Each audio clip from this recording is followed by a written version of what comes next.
brought wonderful literacy, authors, programs, and books into our lives. And she's special to Brook. It's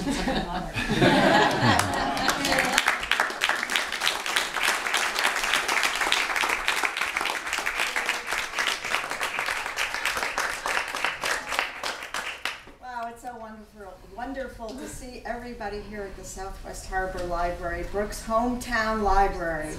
And she grew up in Bass Harbor and Southwest Harbor, and she's going to tell you a little bit about her book, but I'm going to tell you a little bit about Brook Wilensky-Lanford.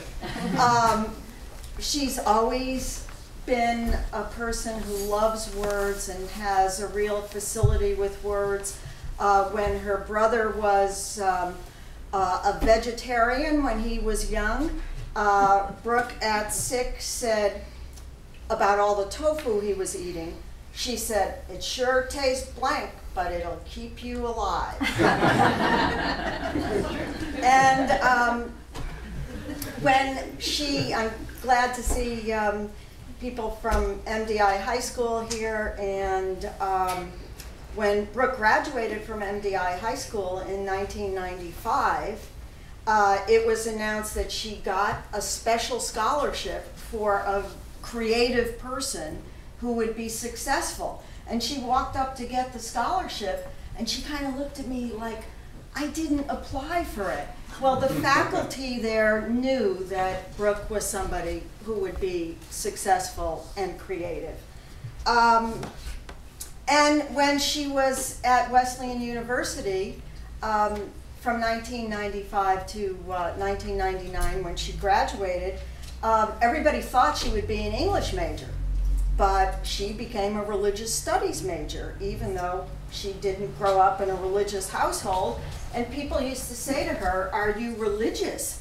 And she said, "That's like asking a biology major if they're a plant." One of Brook's favorite books growing up was Harriet the Spy by Louise Fitzhugh. And Brook, as the most perceptive person I know, and a great observer and participant in life, was noted in her publisher's weekly review of Paradise Lost: Searching for the Garden of Eden as someone who has found her literary niche as an investigator with an open mind. Mm-hmm.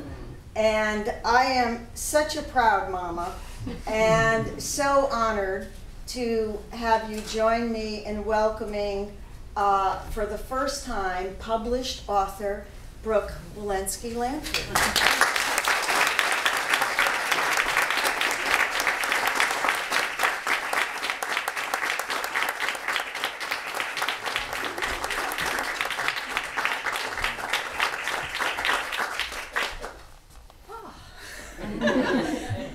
This is your life moment.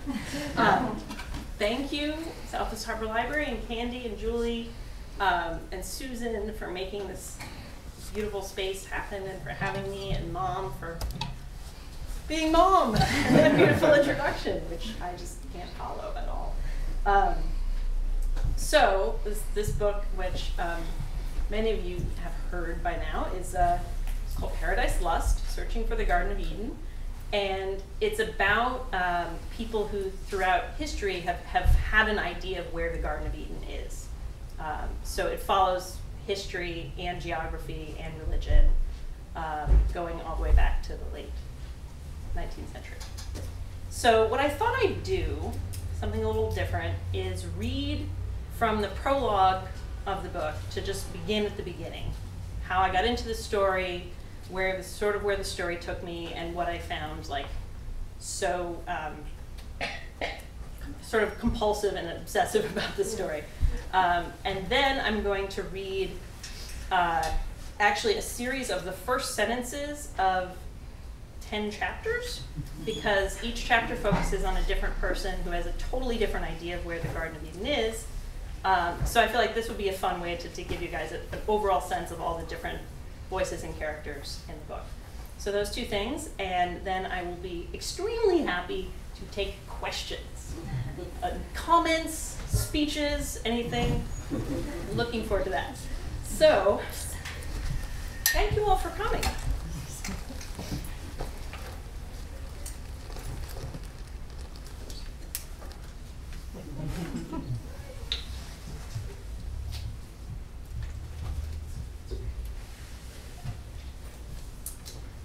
In the beginning, I was just following a family rumor.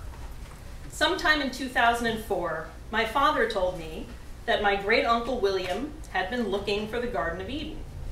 William had died in 1971, before I was born, and all I knew about him was that he had lived on the Upper East Side of Manhattan and was a highly regarded allergist at Columbia University's Medical Center, where his father, a member of the National Academy of Sciences, had discovered the structure of vitamin B1. Most of my father's relatives were practicing scientists. If they really thought they could find a biblical place on the rational earth, the news was surprising, to say the least. I had to know more. Was it all a joke? Where was the Garden of Eden supposed to be? How were they going to get there? Did they make the trip? What did they find? Dad didn't know, so I tracked down William's daughter Phoebe, my second cousin, who told me that the rumors were true. Her father had been looking for the Garden of Eden. Phoebe's parents had both been interested in archaeology and frequently visited the collections of antiquities at the Metropolitan Museum of Art. Sometime in the 1950s, when Phoebe was a young girl, William and his cousin Dallas Sherman, a dashing Pan Am pilot, that's how it's described, had hatched a plan to go to Eden to, quote, fly around the suspected area and look for signs of the site. Phoebe didn't remember where the suspected area was or what the signs of the site were supposed to be, and anyway, the plan never materialized. Needless to say, Phoebe wrote to me, nothing happened beyond what I would have called cocktail chatter. I admit my heart sank when I heard they never flew to Eden. But something had happened. They had believed that there was a place to search for. This was a mystery. If I'd thought about it at all, I'd assumed that people had stopped believing the Garden of Eden was a real place somewhere back in the Middle Ages. Or certainly, once the theory of evolution began to show that man had not been created all at once in a place mentioned in the Bible. Apparently not. William and his family had belonged to the venerable Brick Presbyterian Church and Dallas to St. Bartholomew's Episcopal, both of them on Park Avenue in Manhattan. These were surely not the kind of churches that required belief in a literal six-day creation. And yet, my great-uncle still believed in the Garden of Eden. I tried to find Dallas Sherman to see if he could help me understand how this was possible. I did find another elderly airplane pilot named Dallas Sherman who told me wonderful mistaken identity stories about my great-uncle's cousin, who, he'd just heard, had recently passed away. The trail seemed to have gone cold. But I couldn't get the story out of my head. I imagined the two of them, William and Dallas, sitting down with a martini at the Union Club, loosening their ties and mapping the book of Genesis on a cocktail napkin. Perhaps an olive reminded them of the forbidden fruit in the tree. Sticklers for scientific accuracy, they might have noticed that the Bible never says apple, just fruit. I could almost hear William discussing what species of fruit Adam and Eve might have eaten in the same matter-of-fact tone he would have used to discuss hypersensitivity mechanisms in management. My hyper-rational relatives still held out the possibility that science could find the Garden of Eden in the 1950s, proving that the apple, or fruit, does not fall far from the tree. I, too, looked first to science. There must be some reasonable explanation. Some archaeological find must have been uncovered, some new scroll translated. It must have been in all the newspapers. It must have been huge. Maybe, with a little digging of my own, I could figure out what this major discovery was and where. Maybe then I could imagine William and Dallas out of the Union Club and onto a plane. I began with a subject search in the library catalog for Garden of Eden. There were far too many titles to skim quickly, so I narrowed it down to books published after Darwin's On the Origin of Species in 1859 and before William's death in 1971. That didn't help.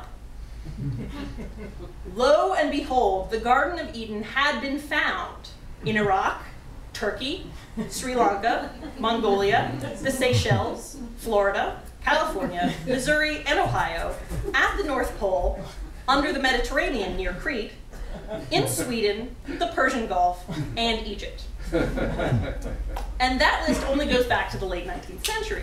No sooner did one authoritative account come along than another popped up to supplant it. Archaeologists did have theories, but so did college presidents, military officials, country preachers, and ordinary citizens.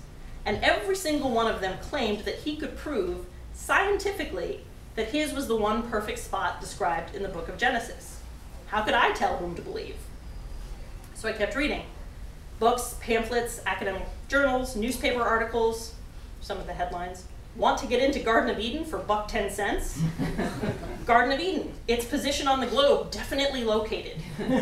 Were there 2 Gardens of Eden or only 1?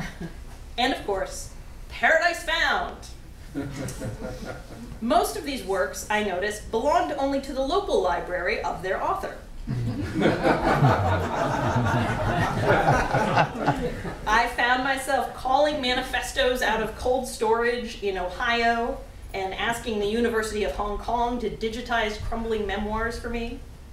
Columbia University had a non-circulating copy of the British engineer Sir William Wilcox's 1919 book on Eden, but it was still classified as an engineering title.